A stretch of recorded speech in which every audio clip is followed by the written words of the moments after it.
Hey everyone, welcome back.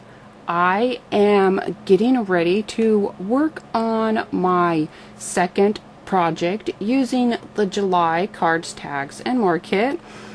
I just am setting out the pieces I have left. I have some of the chipboard left. I have all of the flower pack left. I have a lot of scraps of the paper, which I use only scraps to put this together. And I have my 4 Tres Jolie gnomes left. I am going to use this 5x7 canvas that I still had left from the September mixed media kit, September 21, so just last September. And this deep set frame that I have had, or that I have only had for a few years, but it was bought many years ago. The company that makes it doesn't exist anymore. So the first thing I'm doing is I'm just adding some random patches of the white sand texture paste that was in the August 21 mixed media kit. I'm adding that in patches to my frame. I had added it to that brick Tres Jolie chipboard from last month's mixed media kit because I thought I might use it here. I don't end up using that chipboard, but for whenever I do find something to use it with, it already has some texture paste on it.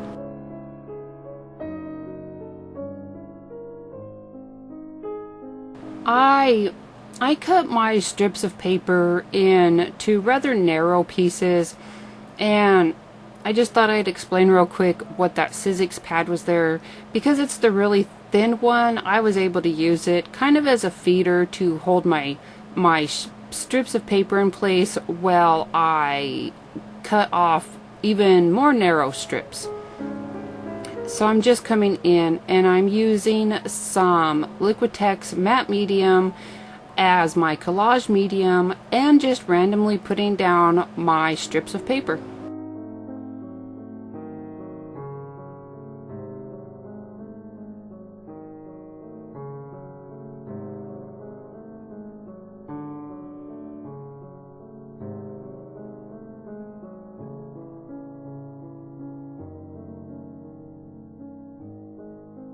Alright, I trimmed off the edges of my paper strips and my texture paste is dry, so I am just going to add a layer of gesso.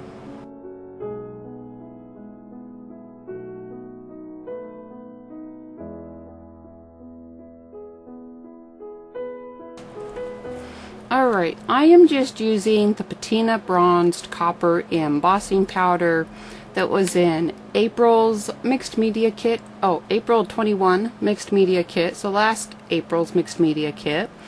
And I am coating my little gnomes there. I do coat both sides, and so when I do like the back side, I put them on the silicone mat so that any remelt wouldn't get stuck to my glass mat. And then I come back in and just kind of fill in any gaps and remelt it and make it look nice again. So here I am just working on what I think I might want to use. I don't use everything that I am working with right here, but I do start to get some of my pieces together. I decided to use some of that negative chipboard from the chipboard sheet and turn them into frames. So I'm just kind of rough cutting right now and rough cutting the paper that I am going to be using behind those frames and just trying to work out where I might be wanting to stick things.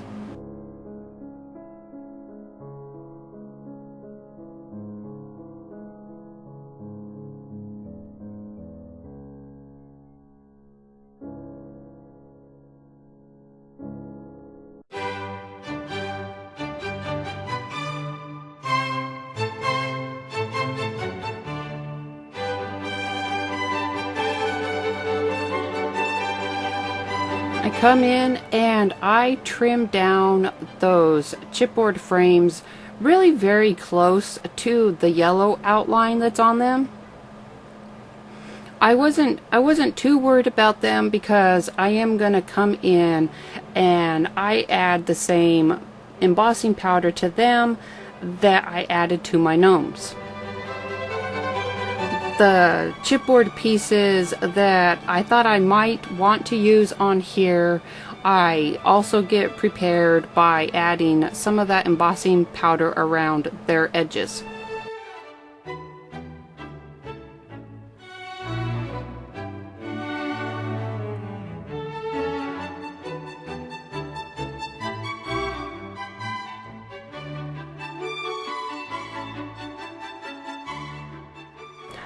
Before I added my embossing powder to these, I got the chipboard wet, and that was so that I could straighten it back out because it had curled up when it was cut because it had been cut so thin. And I tried to work fast enough to just use the water to get the embossing powder on, but I was only fast enough on the first one. Water just soaks in too quickly to the chipboard that it doesn't stay around long enough for the embossing powder to really adhere to it. I do put on a few layers of the embossing powder just to make sure that the frames are sturdy and that all of the surface is covered.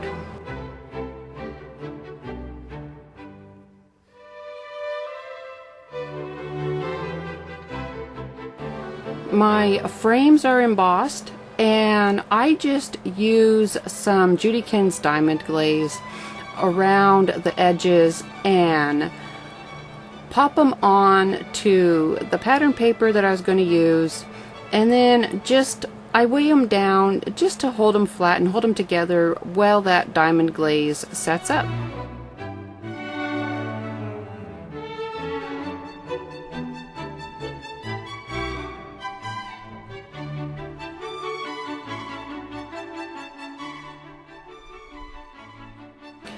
And now I am working on the final coats for my frame, and I am using the Steampunk Copper metallic paint. It was in the January 2020 mixed media kit.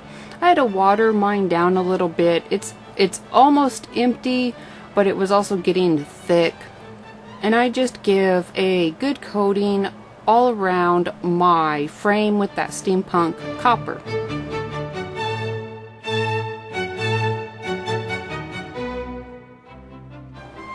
Now this part I get very messy on because I don't want to use a brush.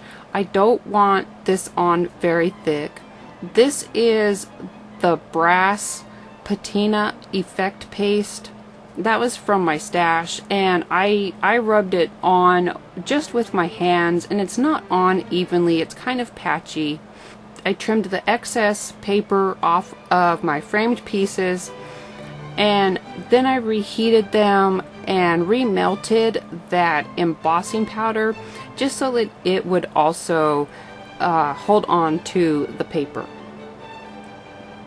Then I used my hot glue gun. I didn't want to use a wet medium to build this up just because I have so many layers and it would have to be rather thick.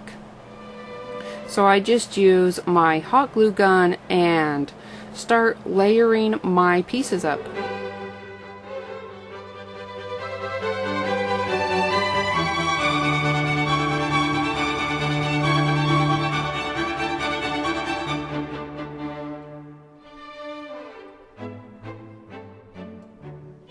I do use a variety of tools that are within reach just to prop up my flowers or my pieces. They don't weigh a lot, so it doesn't really take a lot to hold them up, but that's just to hold them up in the air where I'm wanting them while the hot glue cools down and sets up.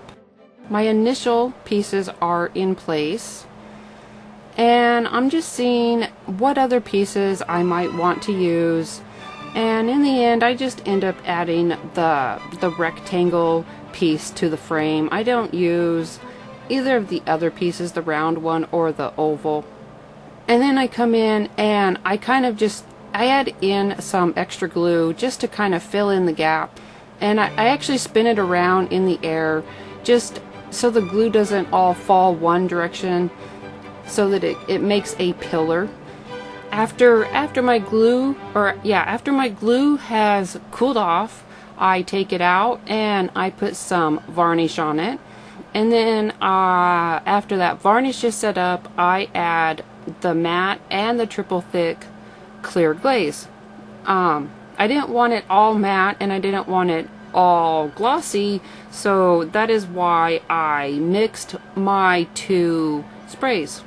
The final touches are, first I am going over all of my copper embossing with my rich copper metallic wax, and on the piece on the inside I brush it on. I have a small brush that I use to put it on, and then I kind of smooth it out with my fingers.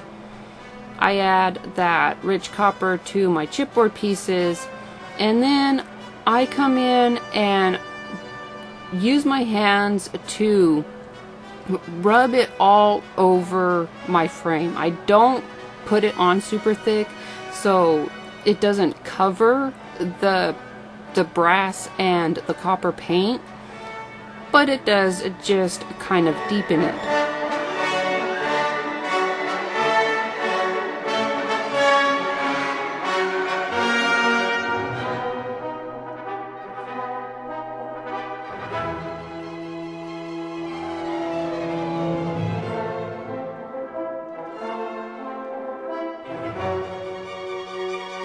After the copper wax has set up, I come in and I use my patina green matte wax to age up that copper.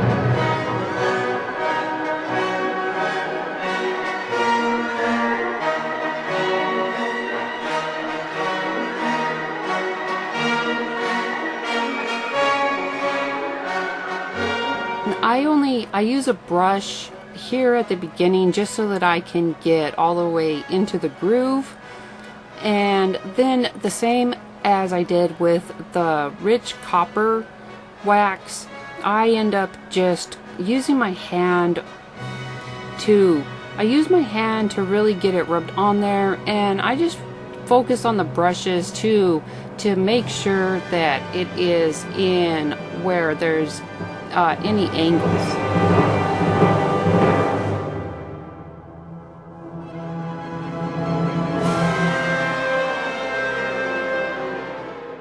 My waxes are set up, and this is not my permanent adhesive. I just wanted to add some hot glue to the four corners so I could pop my frame on, and so that my canvas would stay at the back of the frame when I turn it over. I patina up my little rectangle chipboard piece here, and you can see I left a strip along the back of it without any wax on it because I already was going to have wax on the frame. And even though I used the hot glue gun, which would tend to melt the wax, I didn't want too much wax where I was trying to get things to stay together. And again, my hot glue is not my permanent adhesive. It is just to hold it in place, because I come in with my 3D matte gel and I just fill in the gaps around the edge of that canvas, and then I build it up on the underside of my rectangle chipboard.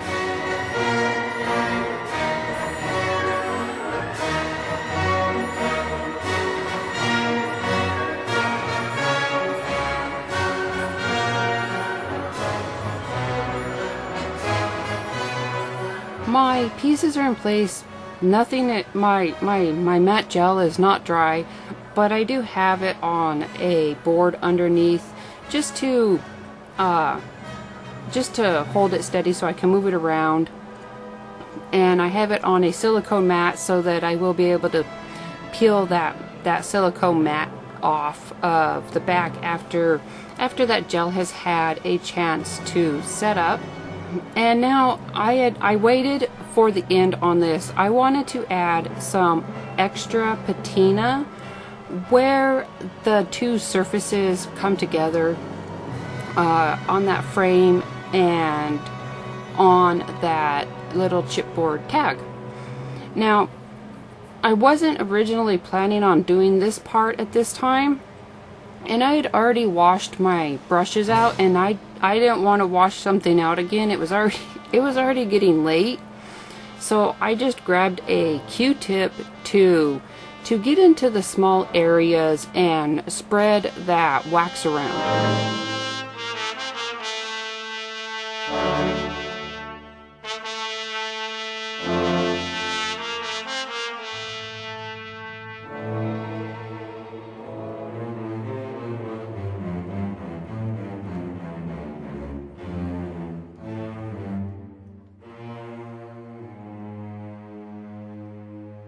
I hold it up at eye level here just so that I can make sure that everything is well blended underneath.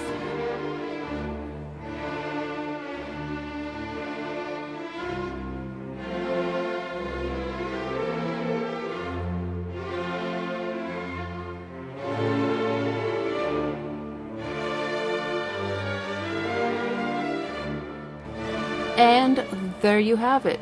My little graphic 45 Cottage Life framed decor piece is completely finished. I just am waiting for my gel to dry. Don't forget to subscribe to the channel and turn on notifications. Give us a thumbs up and feel free to share this video. I hope that you enjoyed this project and it gave you some ideas of what you can do with this month's cards, tags, and more kit. Thank you, and I will see you again soon.